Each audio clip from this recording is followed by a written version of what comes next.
And I liked yours because you start out and where you did a great job of you had us all captured in there of we were going to talk about all the cool things your kids were doing. And then it kind of changed, and I liked that. And I Thanks. think the TED Talks where you take somebody down one road and all of a sudden you just yank them in the other direction. I think that's a good method that That was TEDxers real can learn life. from. That Yeah, was actually how the real that's how talk life works, right? happened. We were going down one direction, and yeah, we were yanked in the other. Yeah. So how did you get involved with TEDx? Well, originally, I saw somebody sent me an application for it Okay. because they knew what my son was doing, what our family was doing.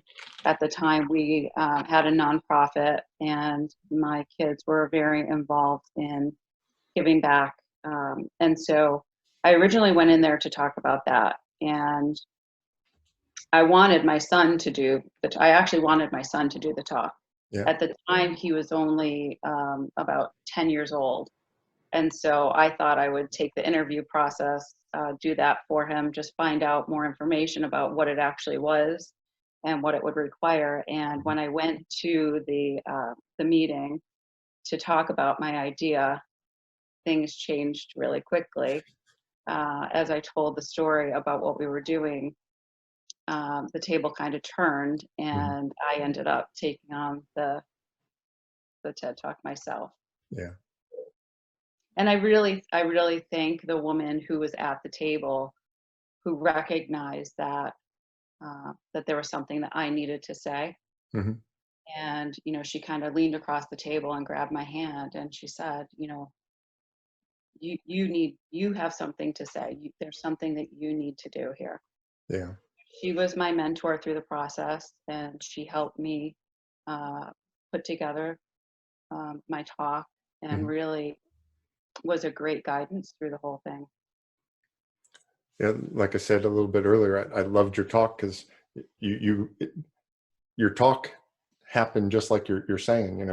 You were focused on the kid's story, and then you just switch, and that was a good transition, and really kind of that was your big hook. You had us all in, and then you really hooked us in. That was good. Well, that's how it happened in that meeting. I was sitting there and I was telling them all the great things that the kids were doing, and they all said, "Oh, this is amazing," and they were so impressed. And then then the tears started to come, and I said, "You have no idea. You really have no idea what we're going through right now." And Yeah. so that's when it all came out, and I am so thankful for that. It was honestly one of the best experiences of my life. Hmm. It's one of the things that I'm the most proud of. It continues to be, just something that opens doors for me. People, will reach out because of it, and so I've had a lot of great conversations, met a lot of great people through it. I ended up staying on with TEDx and volunteering as a mentor, Hmm.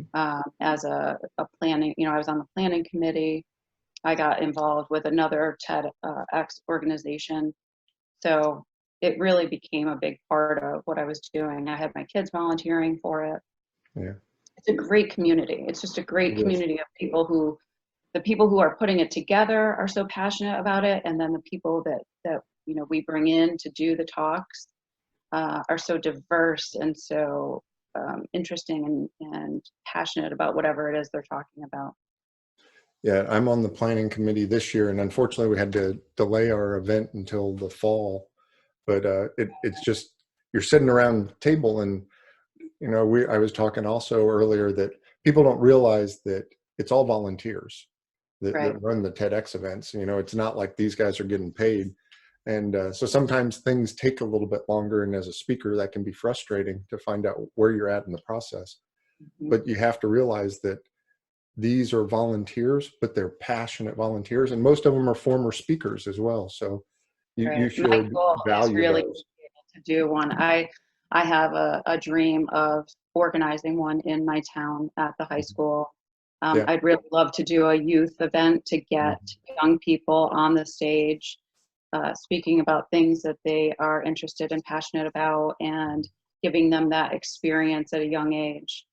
And I have a daughter at the high school that I have the idea of us working on something like that together. So I guess I'm putting it out there now that it is something I would really love to be able to do. Yeah. Yeah. We have a local university, and I know about half the faculty there from different organizations around town and church. And I've thought about approaching them and saying, why don't you guys host a TEDx event for your university?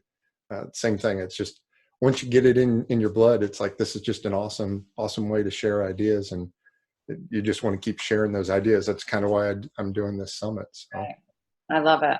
Yeah, I love that you're doing this, because, like I was saying before, there are so many people who reach out to me, especially through LinkedIn. mhm, They'll reach out and ask, how they can get on the stage, and just start sharing that they have an idea that they'd love to do it, but haven't really thought about how to get there, and so they'll ask for advice. So a lot of people are definitely looking for some help on the path to get there. so based on that question, what's some advice that you give to people to help them figure out how to get on that TEDx stage? Well, I usually direct them to the website, because there's an interactive map right on that site where they can find past events, Mhm, and the there are usually links to the people who organize the events. mhm, And so those are the first, that's the first place I would start, is to contact past organizers. They could still be current organizers. It depends on that. But when I was thinking about doing it here, that's exactly what I did.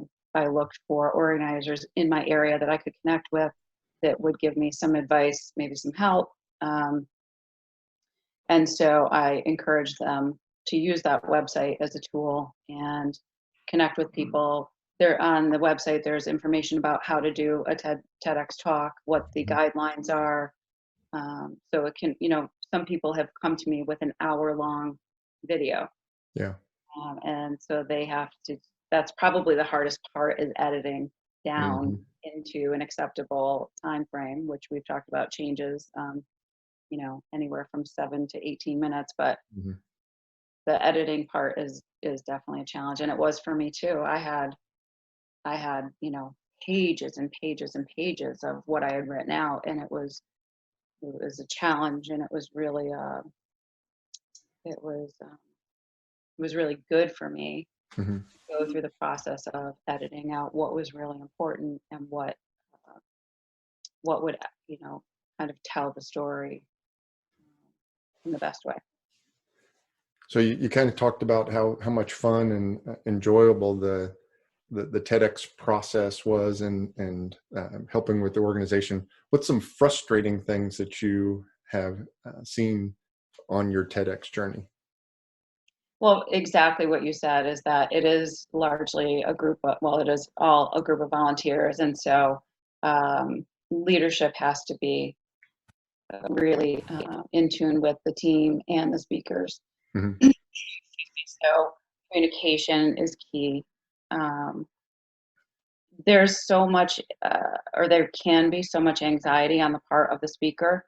Mhm. And so really guiding a speaker through the process is so important, and making sure that they are comfortable and that they have everything that they need.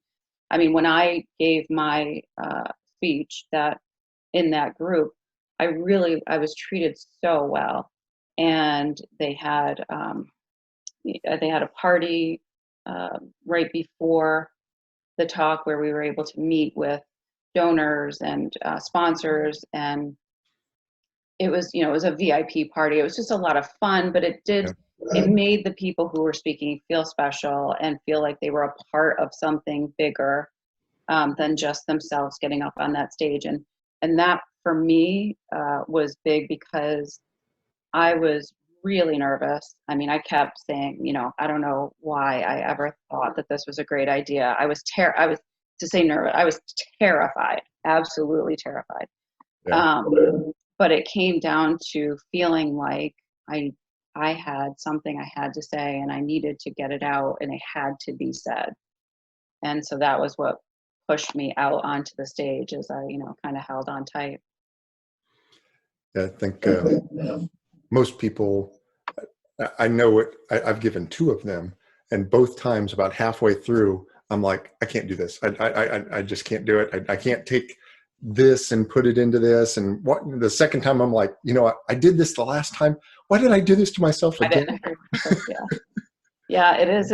It's scary. And it's very, well, especially, or in my case, I shouldn't say especially, but in my case, it was a very personal story Yeah, and it was emotional. And so it was, a vulnerable place to be in. And so it just took a little bit of extra breathing. Uh, yeah, I mean, the breathing is really what got me through that talk, knowing how to keep myself calm through the situation. We were told that we would have a teleprompter. hmm, And then I think maybe the day before, we were told we would not. And so that oh, was frustrating to say the least. So I had to really memorize everything. And although it was my own story, I wanted it to flow in a certain way and I didn't want to forget something. Um, excuse me. So I took my sheets of paper of all my notes and I laid them down on the floor. hmm, And so as I was speaking, I was able to just kind of visually look down and guide myself through the talk. I knew where my points were. yeah, Uh, so that worked out, but that definitely added to the nerve factor. yeah. And production, I mean, there's a frustrating topic right there, production. Just Mhm. making sure that all the videos from each speaker populate and that the sound is good and the cameras, and there's so much production that goes into that, that can be frustrating for the people who are in charge of that part. Yeah, and I think that's the different TEDx events. You see that production level. The certain number of cameras and the quality of the lighting and everything. And I was blessed. My first talk was at TEDx Greenville in South Carolina. They've been doing it for 10 years, so they're Mm, really professional when it comes to the video. And so a lot of the videos from Greenville do very well because of that professionalism on the video. So that does make a big difference when you're trying to select what TEDx event you want to be at. Watch the former videos, and if it's dark and grainy, you're probably going to have dark and grainy when you do yours. So definitely a consideration. right. Um, what is it that you learned the most from doing a TEDx talk? Uh, I mean, there are a few things. One is that personally, on a personal level, having done that talk, um, and being honest about our situation and what was happening to us, it set the precedent for the way that we were able to handle the situation that we were going through in our life. So that was a huge thing. It was what we were going through wasn't a secret anymore. Everything was out in the open. It was on YouTube. It was public. And so there was no hiding at all. And that was a huge freedom that it gave to myself and my family, my kids. So for that, that was a lesson in being honest and being authentic and in knowing that in doing so, everything, worked out well, and we were there was no negative that came from that. So that was really good. It was like a personal challenge, just to be able to do that kind of public speaking in that format with that audience. So it was it was just a kind of a personal challenge, and knowing that I had the ability to do that, just kind of testing my myself. Okay. So did you watch some videos before to kind of learn how to do a TEDx, or do you have a favorite video that you like to watch or to share with other people? I've watched so many of them. I know I have a favorite. I'd have to look it up. I don't even know. There's one that I do share. I don't know which one it is right now. Hmm. I can't think of which one it is right now, but I did not do a lot of watching them beforehand. Hmm. I didn't really want to compare myself Yeah. to other people, what other people had done. I didn't want to set a bar for myself that I might not feel like I was able to reach. I Right. really wanted it to be what I could do, um, and so and that's something that carries through today. You know, that TED Talk was a few years ago, but um, as I as I do other things in my life, very careful not to look at other other people in the industry who are doing what I'm doing and compare myself to them. So I Hmm. try to take a unique approach to whatever it is I'm doing. Let's go ahead and move away from some of the TEDx stuff and ask some more fun questions. You ready for that? Sure.